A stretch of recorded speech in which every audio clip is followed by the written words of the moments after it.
ദൈവ തിരുനാമത്തിന് മഹത്വം ഉണ്ടായിരിക്കട്ടെ.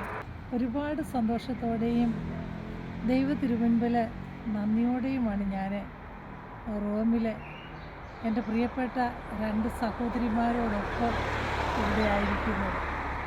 സിസ്റ്റർ ശാന്തിതയും സിസ്റ്റർ അമലയും. ഞാനിവിടെ എത്തിയത് ഗ്ലോബൽ സുപ്പീരിയേഴ്സ് ജനറൽസിൻ്റെ മീറ്റിങ്ങിന് വേണ്ടിയാണ്.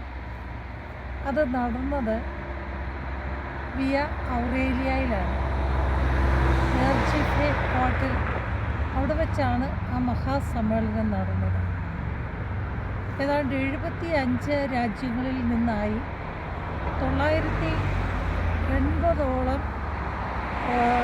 സമർപ്പിതരെ, പ്രത്യേകിച്ച് സന്യാസ സമൂഹങ്ങളുടെ ലീഡേഴ്സ്, അവരാണ് അതിൻ്റെ പാർട്ടിസിപ്പൻസ്.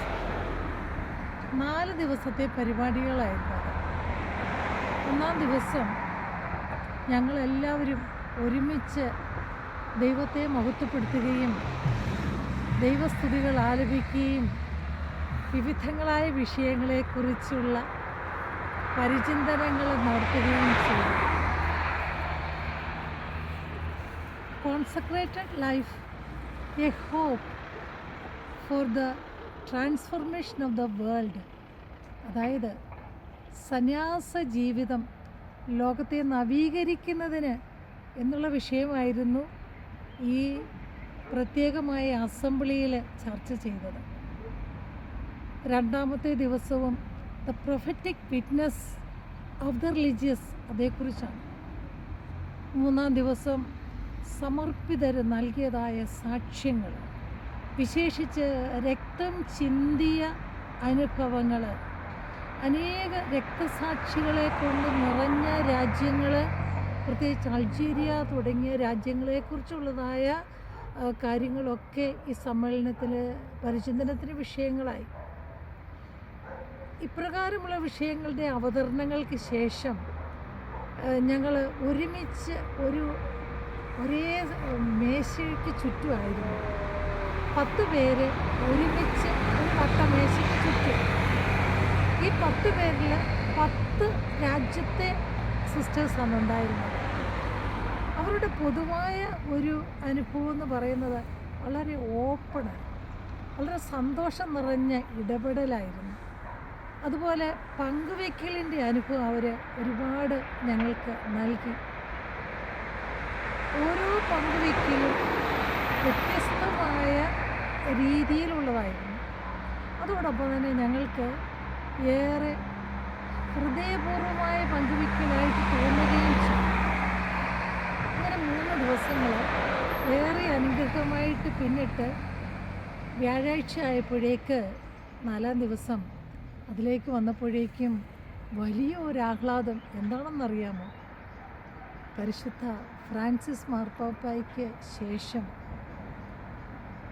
അടുത്ത മാർപ്പാപ്പയെ തിരഞ്ഞെടുക്കാനുള്ള കോൺക്ലേവ് സമ്മേളിച്ചിരിക്കുകയാണ് വത്തിക്കാൻ സിസ്റ്റൈൻ ചാപ്പലിൽ. അപ്പോൾ അതിനോടടുത്താണ് ഈ വിയ ഔറേലിയ എന്ന് പറയുന്ന ആ സ്ഥലം. അതായത് എല്ലാ കോൺസെക്രേറ്റഡ് വിമൻ റിലീജിയസിൻ്റെ ഒരു കോൺക്ലേവ് എന്ന് വേണമെങ്കിൽ ഈ സമ്മേളനത്തെ വിശേഷിപ്പിക്കാം.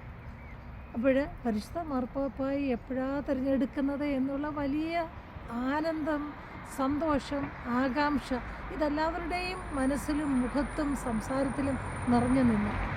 അങ്ങനെ ഞങ്ങൾ വിവിധങ്ങളായ കാര്യങ്ങൾ ചർച്ച ചെയ്തു, സമയം നന്നായിട്ട് വിനിയോഗിച്ചും അതുപോലെ നല്ല ഭക്ഷണം കഴിച്ചും ഒക്കെ ആയിരിക്കുമ്പോൾ ഏതാണ്ട് വൈകിട്ടൊരു 7 മണിയോടുകൂടി ആയപ്പോൾ, എനിക്ക് തോന്നുന്നു 6:45 വലിയൊരു പുക, അത് കറുത്ത പുകയല്ല, വെളുത്ത പുക ഇങ്ങനെ ആകാശത്തിലേക്ക് വന്നപ്പോൾ അവിടെ തടിച്ചുകൂടിയ ഏതാണ്ട് 1000ഓളം വരുന്ന സിസ്റ്റേഴ്സ് അവർ ആഹ്ലാദത്താൽ തങ്ങളുടെ നൃത്തച്ചുവടുകൾ ഇങ്ങനെ വെച്ചു പാട്ട് പാടുന്നു, കൈയടിക്കുന്നു, ആകെ ആനന്ദം.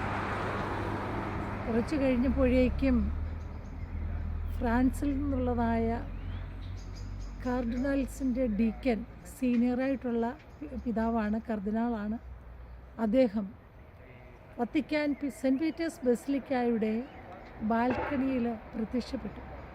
അദ്ദേഹത്തോടു കൂടി കുറച്ച് മെത്രാന്മാരും ഉണ്ടായിരുന്നു, കാർഡിനൽസ് ഉണ്ടായിരുന്നു. അപ്പോൾ അദ്ദേഹം പറഞ്ഞു, വി ഹാവ് എ പോപ്പ്, നമ്മൾക്കൊരു പാപ്പായെ ലഭിച്ചിരിക്കുന്നു. ഇത് കേട്ടപ്പോൾ വത്തിക്കാനും, അത് വത്തിക്കാൻ മാത്രമല്ല ഈ ലോകം മുഴുവനും സന്തോഷത്താൽ ആറാടി നൃത്തച്ചുവടുകൾ വെച്ച് കരഘോഷം മുഴക്കി വലിയ ഒരു ആനന്ദത്തിൻ്റെ, വലിയ സന്തോഷത്തിൻ്റെ അനുഭവം പരസ്പരം കൈമാറി.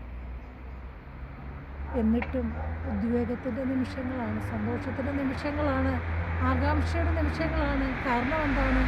ആരാണ് മാർപ്പാപ്പ എന്നറിയണ്ടേ? അപ്പോൾ എല്ലാവരും ഇങ്ങനെ ബാൽക്കണിയിലേക്ക് നോക്കി നിൽക്കുകയാണ്.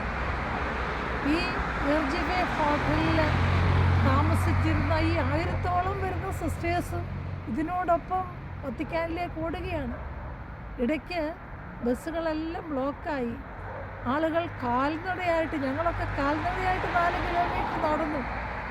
അവിടെ ചെന്ന് ഞങ്ങൾ നോക്കി നിൽക്കുമ്പോൾ ഇത് ഒരു കൃശഗാത്രനായ, എന്നാൽ ധൈര്യം നിറഞ്ഞ ആത്മധൈര്യത്തോടെ, വളരെ പ്രത്യാശയോടെ ഒരു പിതാവ് പരിശുദ്ധ മാർപ്പാപ്പായുടെ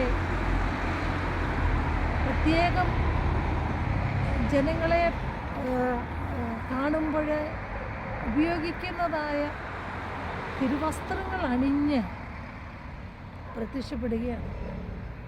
ലിയോ 14 മാർപ്പാപ്പ. നമുക്കറിയാം, വർഷങ്ങൾക്ക് മുമ്പ് ലിയോ 13 മാർപ്പാപ്പ പാവങ്ങൾക്ക് വേണ്ടി, സോഷ്യൽ ജസ്റ്റിസിന് വേണ്ടിയൊക്കെ നിരന്തരം വാദിച്ച പിതാവാണ്. നിരന്തരം പാവങ്ങൾക്ക് വേണ്ടി ജീവിച്ച പിതാവാണ്.